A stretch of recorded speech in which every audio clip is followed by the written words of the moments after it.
Candace Owens just said what a lot of people were afraid to say. That absence shows that the palace was about afraid Meghan and thought it was safer to to hide hide the the truth than to face it. She says the Duchess of That's the Sussex kind of has choice told that ends such big, empires. bold lies As we that they can could see change from everything history. people thought they knew if This they were means found that out. Meghan and Harry have to live But with this a is story different that they because can't of this fully part. direct. We're not It doesn't just matter hearing how views hard for they the try first to time. start over in California. Someone This inside family is history talking will to always us. be there. Someone who When they worked make at the choices, hospital and talk knows to how people, things really or go work out in behind public. closed doors. Doria, everything is They haven't influenced given by out what the information house like already you'd knew. find in a glossy magazine. It's another or a test of staged life for the conversation. royal family.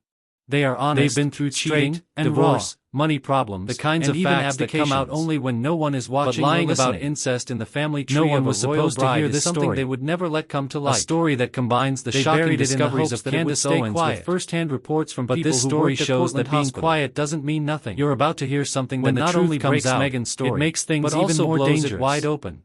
After Get all ready, this, the because the questions fairy are still tale of stronger Archie's than the birth is about to solutions. meet the real world in ways Why that hide will the make you names if the question truth was everything going you to thought come you out in knew? the end? In Why Harry's should Doria autobiography, be left to her own Spare, devices at there the was a wedding? line that fans will never A picture forget. that made people even more The birth suspicious took place instead at of talking Portland about the Hospital past after directly. Meghan got 2 epidurals. Another question is what They else were might back be at hidden in Frogmore Meghan's Cottage past in now 2 that this hours. long-kept secret has been Let's brought to take a light? break. Because For families that are epidurals and strong 2 followers hours at at home. Not Anyone because who of the knows act anything itself, about giving but birth because will of how know it that was those hidden and words how the sound like silence puzzle itself pieces from became 3 proof. different boxes. After all, Going from Meghan Portland Markle brought Hospital more in than London just to her Frogmore Frogmore Cottage Cottage takes takes about an world. hour, or longer if there She is had traffic. the weight of a family tree on her. You can almost hear the record It is scratching. said that the palace worked hard If to Harry's hide. story is taken at face History value, has shown us Meghan over would and have over had that to the give secret birth itself rest, is never what pack hurts up, people the and most. leave within an hour of giving The birth. silence that comes after. All of this happened after getting not 1 but 2 epidurals, which is a medical process that needs to be watched, monitored, and given time. That's not the only thing that makes you raise an eyebrow. Meghan herself has given 3 different reasons for not telling the press about Archie's birth. She said they didn't want to get in the way of an emergency exit. She told them they didn't deserve a picture because they were racist. She also said they told the press, but no one showed up. 3 stories about the same event. None of them fit the other one perfectly. Put on one more layer now. According to royal custom, the Queen should be told as soon as a royal goes into labor. The conversation we're looking at tonight says that didn't happen. In other words, if Meghan had been in Portland and really delivered while being protected by the royal family, her own security guards would have broken centuries of tradition. It's clear from the very beginning of Archie's story that there are a lot of things that don't make sense. Take a look at Portland Hospital first, before we go any further.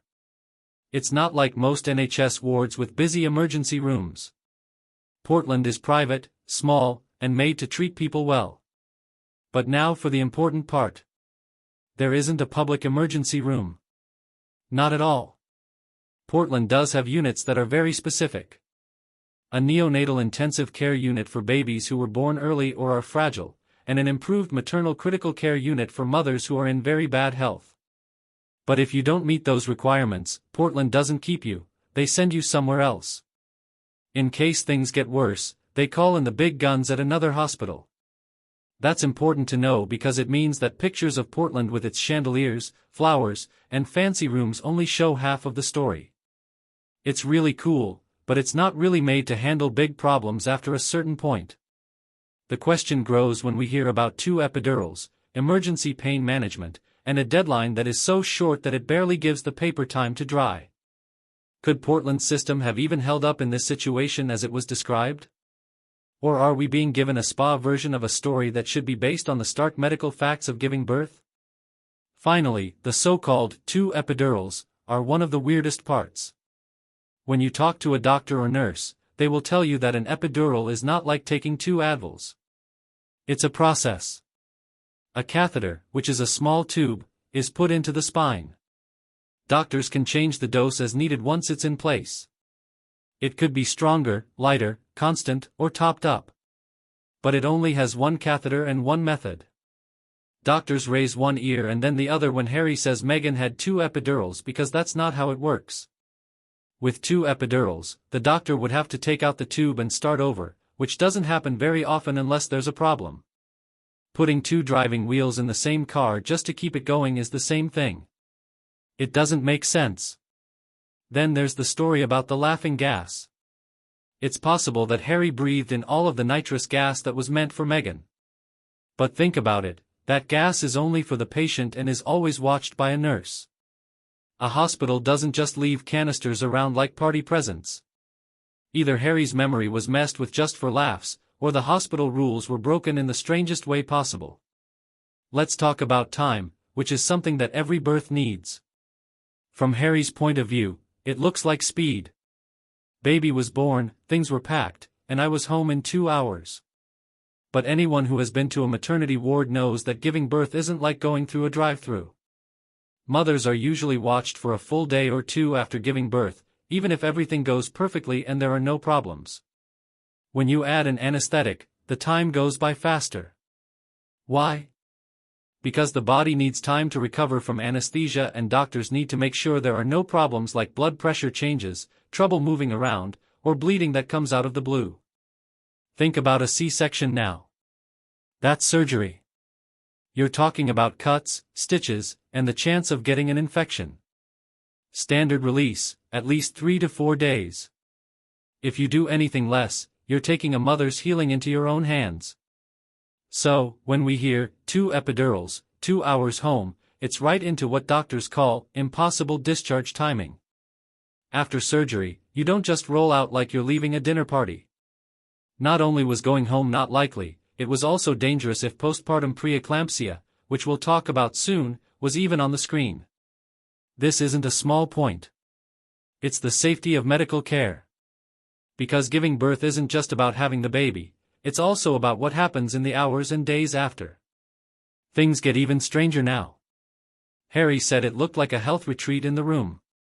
A birthing ball, a tub, and glowing lights make labor feel like a dreamy spa night. There was something called a geriatric pregnancy in Meghan because she was in her late 30s when Archie was born. This word is used in medicine to describe pregnancies that last longer than 35 weeks. The best part is now here. Most of the time, older women who are pregnant are treated with more care, not less. Most of the time, consultants and doctors want more strict tracking, fewer risks, and a clear plan for how to help. In other words, the images don't fit. Doctors don't usually tell moms with a lot of risks to try water births, bouncing balls, and peace and quiet with candles. Those things might work for a 20-year-old first-time mom who isn't at high risk, but not for someone who needs medical attention all the time. It's like hearing that guards left the door to a high-security safe open because they thought it looked better that way. It seems like the details were staged to show comfort and control, not because they are true in medical terms. And if Meghan really did have conditions like preeclampsia or problems after giving birth, the idea of scented candles would be less appealing and more scary. We have now reached the storm's heart, preeclampsia. That word sounds very scientific, but for moms, it's scary. Some women get high blood pressure during or after pregnancy. This is called preeclampsia. It's not only about charts and numbers. It can lead to seizures, strokes, and organ failure. Giving birth is the only real cure, and the woman must then be closely watched to make sure the situation doesn't get worse. Someone who worked at the hospital and gave birth in Portland years before Meghan told us about her own terrible experience with postpartum preeclampsia. Her blood pressure shot through the roof, to 230/130. Doctors had to put her on magnesium sulfate, which is a very harsh medicine that hurts your veins and makes you feel tired. But it's the only way to stop seizures. It got worse for her and turned into HELLP syndrome, a serious problem that hurts the liver and blood cells. She wasn't sent back home. She wasn't walking around with candles and food in her hands. She was always being watched. There are monitors, for drips, and doctors who check her vital signs every hour. Harry's book casually says that Meghan gave birth quickly, got 2 epidurals, and then went home in record time. This doesn't make sense when compared to the real life of someone who battled the same illness Meghan is said to have had. This is where the story goes from being interesting to being scary, since preeclampsia isn't a condition that makes people look good for pictures. It doesn't stop for PR. It would have been like clockwork if Meghan really had it if she had been at Portland. There were no 2-hour releases or make-believe schedules.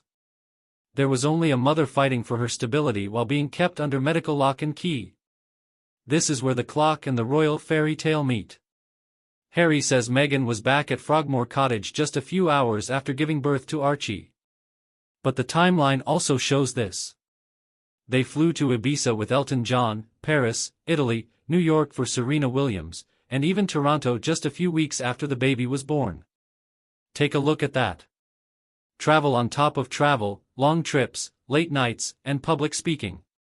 However, the opposite is needed for healing after giving birth, especially if preeclampsia was present. Time, medical care, rest, and blood pressure checks. On top of that, Harry was happy to tell the press that Meghan and Archie were already home that same day.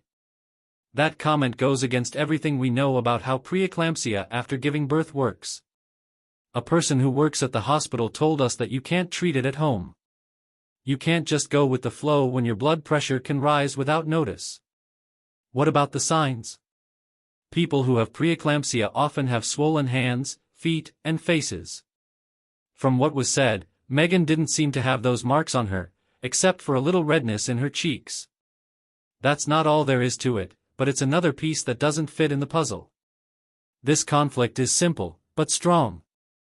The story of Meghan's return sounds like a survival story, but it's really more like a polished PR highlight reel. It's not possible for both of those worlds to be true. The little things can sometimes break up a story. He said he left the hospital at 2 o'clock in the morning to get Nando's chicken.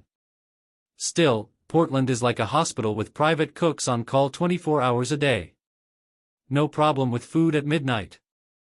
It comes with hot trays, high tea, and special orders. As well as Nando's. The store shuts down around 11 p.m. So, where did that chicken really come from? And then there's the secret lift. Harry said it was like a royal back door, a secret way to get out of Portland. But someone who works at the hospital and gave birth there says, there is no secret elevator. It was the same for her as everyone else being moved through the normal hallways. The host of the talk also called Portland to confirm this, and the staff said the same thing. There is no secret lift. These might seem like small problems with the logic. A late-night meal and a secret way out. But they stand out like tiny cracks in glass in a story that is already full of time gaps and medically impossible situations. Each small crack grows until the pain starts to break apart as a whole. As if the dates, rules, and hospital stories weren't enough to deal with, there are also other disagreements that need to be settled. One has to do with the doctor who is said to have delivered Archie. Reports said it was Dr. Penelope Law, but later, another doctor said she had nothing to do with it. One paper supposedly didn't check, but another one did and fixed the record. That difference is pretty big. Who else was told lies about the birth of the royal baby if one doctor wasn't said to have done it? Then there was the story of the loss. Harry talked about burying the fetal parts at home after Meghan lost the pregnancy. But the discussion says that California law handles those remains differently if the pregnancy was less than 20 weeks, which means that his story doesn't match up with how medical records are handled. This was made even stranger by the fact that Abigail Spencer's account of what happened did not match up with Harry's account. It's like seeing two artists play the same part but reading from different scripts. It's not just a bunch of fuzzy thoughts. The written record has holes in them. The ones that keep coming back no matter how well you smooth them out. We end up back where we started, staring at inconsistencies that are too big to ignore. Could Meghan have really had 2 epidurals? If so, why doesn't the medical process match? Why does the timeline skip over the very tracking it needs if she had preeclampsia? Why wasn't the Queen told if she was supposed to be? And if Portland was a place of wealth but not much help for emergencies, how does that fit with the story of a birth that sounds more planned than medical? Everything about the story feels like it was written for a storybook, not a hospital chart. The spa-like details, the midnight chicken, the secret lift, and the quick discharge are all parts of a fairy tale. It's a lie, according to Candace Owens. Our hospital worker told us the truth about her experience as a nurse. Plus, it gets more powerful as we dig deeper. Since this isn't just about Archie's birth. It's about trust, what's said and what's kept secret, and what it means when the birth of a child, the most private story, is performed in public. At the end of the day, there is only one fact that can't be argued with. There's a mistake in this story. And the fairy tale starts to fall apart when the cracks are this big.